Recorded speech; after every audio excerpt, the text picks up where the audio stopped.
Hello all. Good afternoon, everyone. It's a great pleasure to be here with all of you today. Thank you, Autodesk, and the entire team for organizing such an inspiring event. It's a great privilege to connect professionals and creatives who share common passion towards innovation and design. And today, we are here on behalf of Ford Europe Design Studio. Would like to share some of the insights on RS 2.0 project. In this presentation, we will walk you through the vision behind the concept, the design ideation, and some of the challenges tackled along the way. And also highlights how the softwares like Autodesk Alias and VRED played a crucial role in bringing the concepts to life, from design ideation to high-fidelity surfacing. My name is Karthik, 3D surface designer and visualization artist with an extensive experience in the transportation design field, and my fellow speakers, Lukasz and Michael. Hello, everyone. I'm Lukasz, and I'm a design digital modeler at Ford of Europe. Hi, everybody. So my name is Michael. I'm exterior designer at Ford Design Europe, and I was also the lead designer on the Ford RS 2.0 concept that we are presenting you today.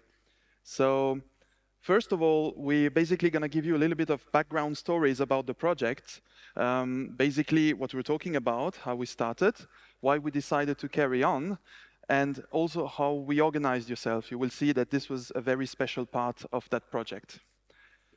So let's start with the boring stuff, I should say, history lesson. For all of you here that are not familiar with that car, this is the 1984 Ford RS200. It's a car that Ford created in the early 90s to compete in different rally stages and categories. And it was mostly famous for the Group B category that also saw a lot of other legendary vehicles. And this is a car that is liked by many car enthusiasts, but it's also a car that is very important for us in Europe because it's a very European Ford. And in the design team, we really all love that vehicle, I think I can say.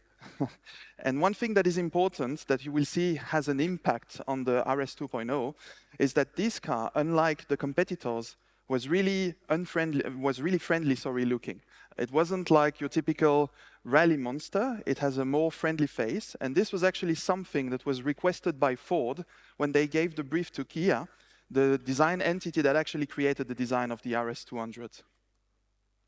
So now about the RS 2.0. So when this started, we basically got approached by Steve Saxty, who's a former employee of Ford, when he was creating a series of books called Secret Fords that basically are telling stories about previous projects, unreleased vehicles.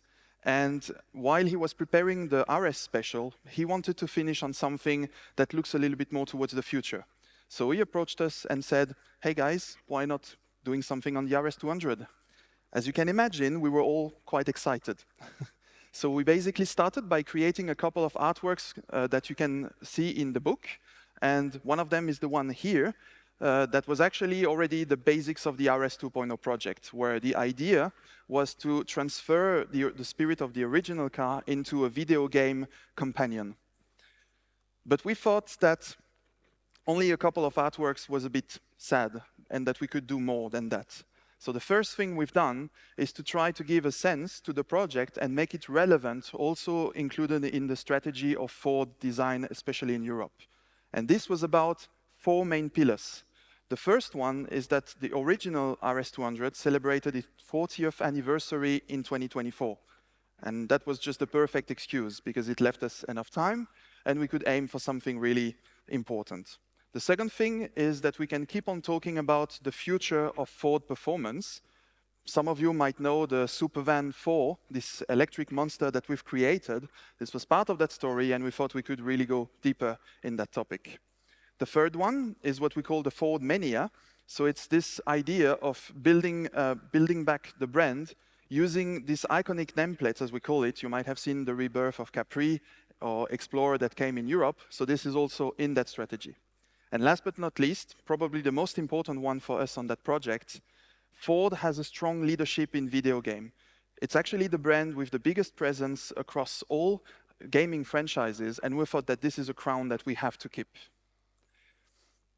So we kind of came together in a small team that we call Skunk Design Works, where the idea was basically to work under the radar. So at first, it was only between us that we started to come together. And we really wanted to set up this objective of exploring new things, trying new tools, and really challenge the design process that we usually know, see if we can get to some different results. Yeah, exactly. So this agile and focused little group of people established itself in a very organic way. We were all driven by passion and also respect for the icon that is RS200, the original one.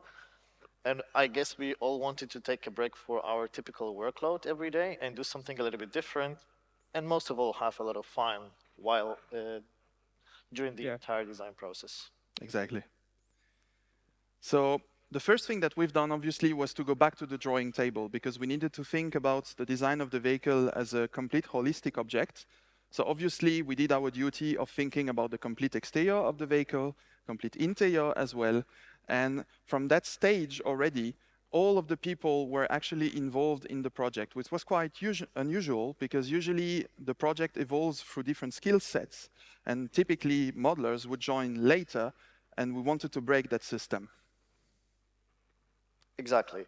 Myself, being a car lover and fast-forward enthusiast, I couldn't let slip this opportunity to work to redesign the icon, basically. So, as he mentioned, we basically used Autodesk software for our advantage, and we made sure that even with this small group of people, we can actually achieve our goals in a very fast way. So that's how this hybrid modeling and basically consistency throughout all different programs comes in. And yeah, here we are. 2 years later, we have our car ready. Exactly. So one thing that we had to do as well was a little bit of homework. So this might sound again a little bit more normal, I should say, but the reason why we wanted to set up these different steps in the process was just to make sure that we have objectives that we can aim for and reach, looking at it saying, okay, this box has been ticked. So obviously the usual different steps like creation, evaluation, like with clay or augmented reality, and obviously visualization. But still, it was very important to stay flexible because we didn't want to miss an opportunity. So anytime we had to reshuffle things, we did. And this was, again, very unique on that project. Now, let's go a little bit more in the technical elements. So one thing that is important to keep in mind while talking about this is that everything worked a little bit in parallel. So usually when you do this kind of process, you would have the sketching phase at the beginning with the first exchanges with the modeling. In that case, it was a bit different. For example, visualization came very early on in the process. And the reason for that is that we wanted to make sure that everything we were creating would look the way we wanted to look at the very end. And you will see some design elements were very challenging in that sense, and we couldn't do in any other way to achieve the results we wanted to have. So, for concept modeling of the exterior, we chose subdivision technique, most of all because it gives us great flexibility and also control over the time. We can explore many different shapes and variants of the car being a silhouette itself or all the details, while also having this ability to use precision tools from within Alias that you typically use with NURBS modeling. So for example, for the car like this, it was a very nice thing to have all these tools all together so we can test out some even graphical elements. On this car specifically, on the 2.0, you have these stripes on the side of the car. So we could test out different positions, we can modify the geometry of the car itself, and right away put it on the actual shell of the car, put it into visualization, and test out many different variants and versions basically the day after the next meeting. So it was a very cool thing to have this ability. And also, the way we can combine subdivision models with all the NURBS data, it allowed us to have a very nice synergy in terms of modeling exterior and also interior at the same time. Yeah, coming to the interior design development, thanks to designer and the sub-D modeler for extreme amount of transparency on the canopy. So we looked into extreme amount of transparency, like seat development process was completely played a crucial role in ensuring ergonomic design layout for the driver, and the seat frame, which is an integral part of the canopy, functioned as structural support and mounting system. Overall, the unique aspect of the interior design was the steering wheel, which is attached to the canopy movement. Coming to the technical side, the interior NURBS modeling is all about high-quality curves, consistent volumetric surfaces, I would say, and also well-balanced proportions. Overall, we get the complete package of interior work and also what the designer wants. We can achieve based on the target, based on the timeline also. We can give accurate results based on laying all the curve network. With all proper planning, we can give accurate results, I would say. And also, to keep the interior architecture grounded in reality, we gave a practical approach while dealing with each individual parts to be satisfied based on the ergonomics of parts movements and also discussions with the studio engineers. So it's all the repetitive process with the designer, engineer, and the modeler. So this is how we achieve entire interior modeling. So now just a couple of words on some of the details about the car, because this was actually a very important part. I mean, it always is important to give it attention to detail, but in that specific case, because of the virtual-only nature of the concept, we wanted to have that extra layer to really convey this impression that the car is actually real. So within these examples, you can see here the underbody execution of the car. That was one of these elements that really took quite some time, don't you think? Exactly. A lot of time, but also we really made sure we had some fun while designing this underbody. So this is where we spent, this is where we let our imagination lead us, actually. So you see here we were inspired by a lot of racing cars of the past, being Formula 1 cars or prototypes or rally cars even. But we didn't really made it in such a way that we would make sure that all the aerodynamics are actually grounded in reality, because we were not grounded in reality at all. We wanted to take this, the fact that the car is just a virtual product to our advantage and just have fun. So we just stylized it in the way we would like to appear. So it has a great visual fidelity, a lot of really cool looking details. It gives the impression of, yes, it could be functional, but it might not be at the same time. But it was basically just our field to have a lot of fun. Absolutely. Another important element is obviously the headlights. As you've seen on the original car, it's an important expression detail that we wanted also to execute with a different twist to it. So you can see here some of the detail work that have been done on the headlamp and the care that we gave to all of the pieces that are physical pieces per se, like these slot elements that you can put in and out of the main module.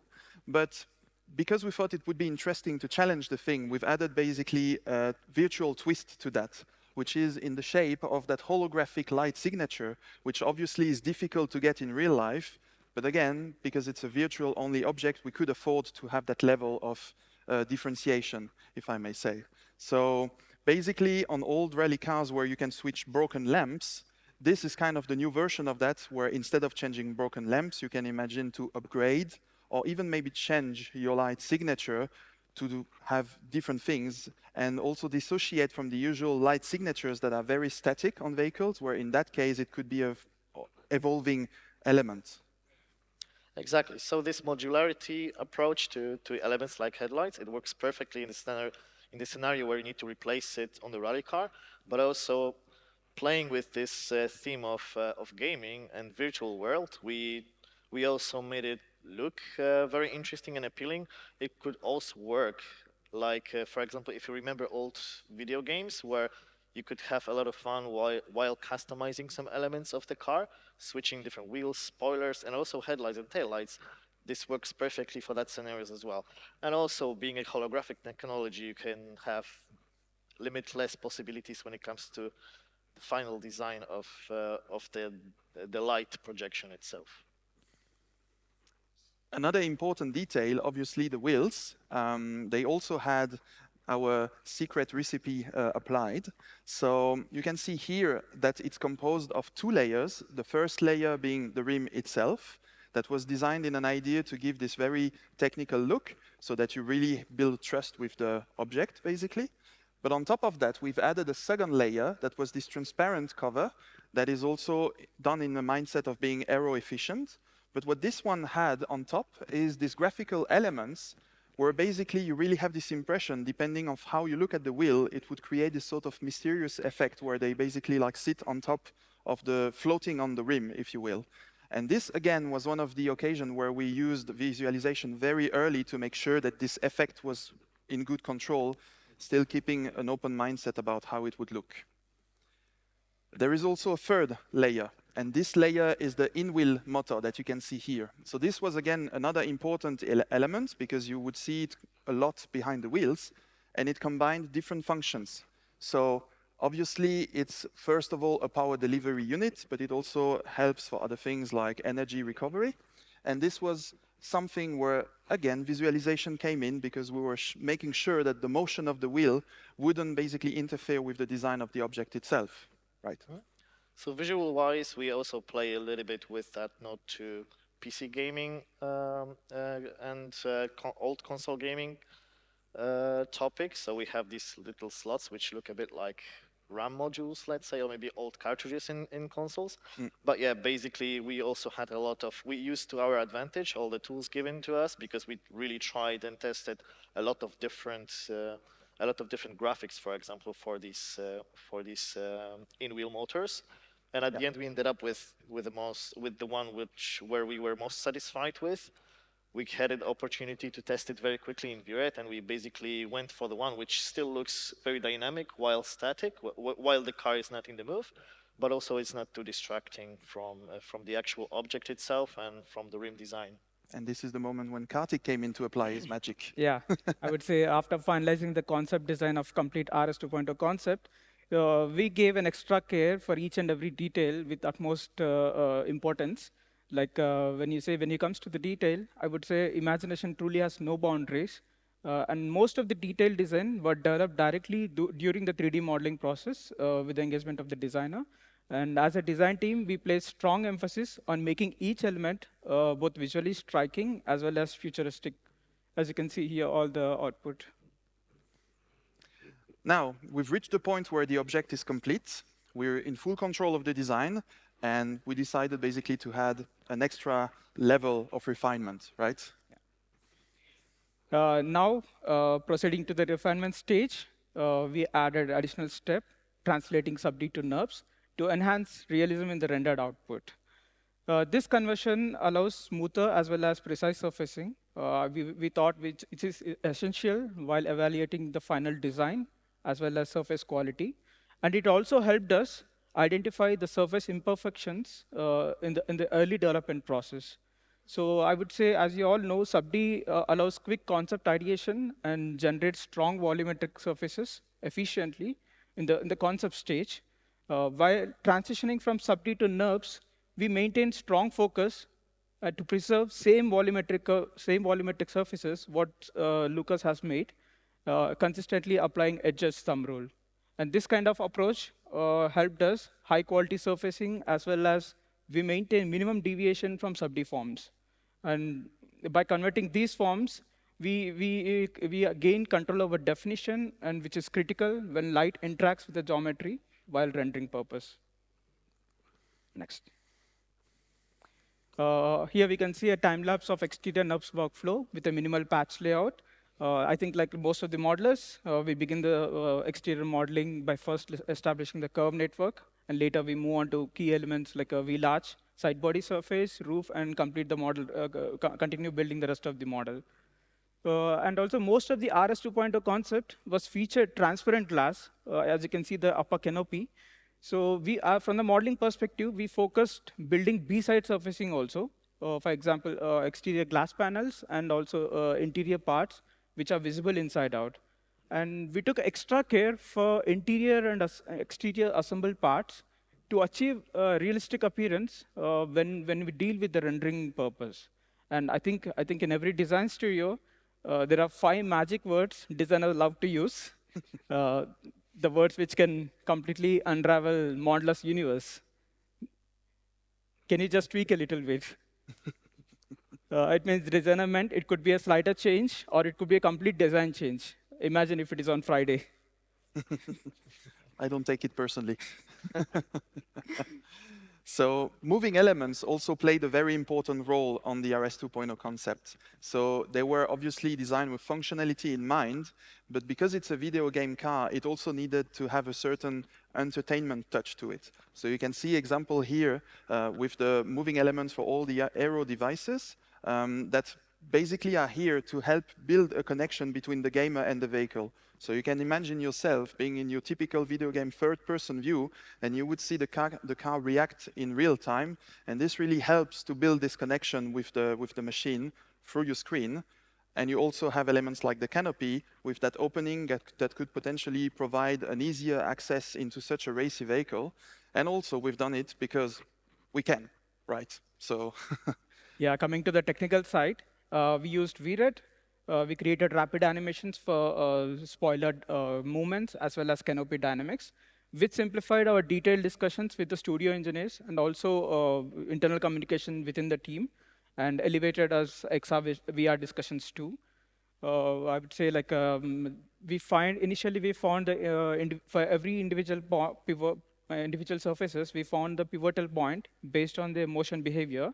And again, using VRED Curve Editor and Clipmaker tools, we able to tune timing and motion paths for each individual part to ensure realistic and synchronized animations. And also, we maintain a consistent naming structure from scene graph to Clipmaker to be clear and organized workflow throughout the animation process for the entire team. So this way, we achieved proper discussions within the team. another important element towards the end was the preparation of material, especially like I was saying before, as there is some really challenging areas on the car. And two examples I can give about this. The first one is this transparency that Karthik mentioned before. So this was a very difficult one to achieve because you would really have to find this balance between something that acts as a glass where you can see through and have these interior elements that are visible from the exterior, but you still want to have this kind of metallic paint feel to it so that you can really see nice reflections and all of the surface work that has been done. So this took time, but we finally achieved something where we're quite happy. And a second element is what we call the pixel carbon. So the pixel carbon has basically different way of reading it depending of the distance you have from the material. When you're quite far, it might look at first like a typical forged carbon, but the closer you get, the more you realize that the pattern is actually made out of pixels. And again, this was a reference to the classical video games, especially your 80s arcade, where you have a lot of pixels. We thought that this was a nice touch to have on such a detail, right? Again, coming to the technical side, unlike traditional methods that convert physical materials into digital formats through scanning, we approached this project purely digital material preparation from the very beginning stage. We used Substance Sampler for preparing the digital material process and also translating designer's vision into VRED materials, and also used for correction of tiling issues too. For instance, we took pixel carbon C, randomly populated in the Photoshop, and this Photoshop image we took into Substance. There we generated base color, roughness, and normal. This process allowed us to get the final digital materials. I think in this project, all the materials for exterior and interior are prepared in this similar manner. It helped us while migrating the materials from one rendering software to another. Now, time has come to have a look at the final result. So this is basically the final vehicle. So the car that we call the friendly monster. So if you remember at the beginning of the presentation, I said that the original car, the RS200, had this friendly aspect to it. So we really tried to capture this, and this is why we called the vehicle friendly monster. And you can see that it's also quite a friendly and approachable design, which is supposed to be not intimidating like you would usually have on many sports cars, but it's still capable of true performance. And that was the key, because this is a very Ford RS value, if you will, and it was our way to express it through that design. Yeah, I would say like we worked as a cross-functional team throughout the entire project. After completion of 3D modeling process, we given the data to the entire team for visualization purpose. This unique method approach allowed us to gather different ideas from entire team. By thinking simple, using Alias and VRED, we created 3D bunker scene environment, as you can see exterior, 3D bunker scene environment, and added materials and decals. And with good lighting and camera angles, we minimized unusual retouching phase. So that's the reason we achieved excellent results, only rely on VRED software. Here you can see as well some of the design features that we were talking along the presentation. So for example, this extreme transparency, where in a very unprecedented way, the interior design really talks through the exterior, which for us was something really important to have at the end, because it also helps the driver to have a really interesting connection with the road around him, especially when it's a virtual driver. You also have elements such as the holographic lamps that we talked about, front and rear, this racing number on the side that also plays on that layering effect like what you have on the wheels. So altogether, we managed to have a really cohesive vehicle with a design that was like really coherent around the whole car. So as you can see, the interior itself is very minimalistic in its design and form. But we did have a look at the actual experience itself, and we really tried to find ways to enhance the experience of the driver while driving the car itself. So, for example, we have this OLED band on the outside of the driver, and with that one, for example, we could transmit some important information. For example, you could have exactly location of your opponents when you are racing on the racetrack, and also, for example, the seats themselves, they are not positioned and fully attached to the floor in the traditional sense. They are basically floating, mounted on these pneumatic arms. And with that, you can have a flexibility to, you can have a chance to do many different interesting things. You could, for example, enhance all the directional movements of the car itself, giving you proper connection to the car while driving. Exactly. So with all of these elements together, we managed to reach our target, and we presented the car end of last year for the 40th anniversary celebration of the original vehicle. And it was really successful for us because we've managed to reach a different target than what Ford is used to, but still educate them about the brand we are, the legacy we have through our vehicles, and also who we want to be as a creative entity, which is really important for us.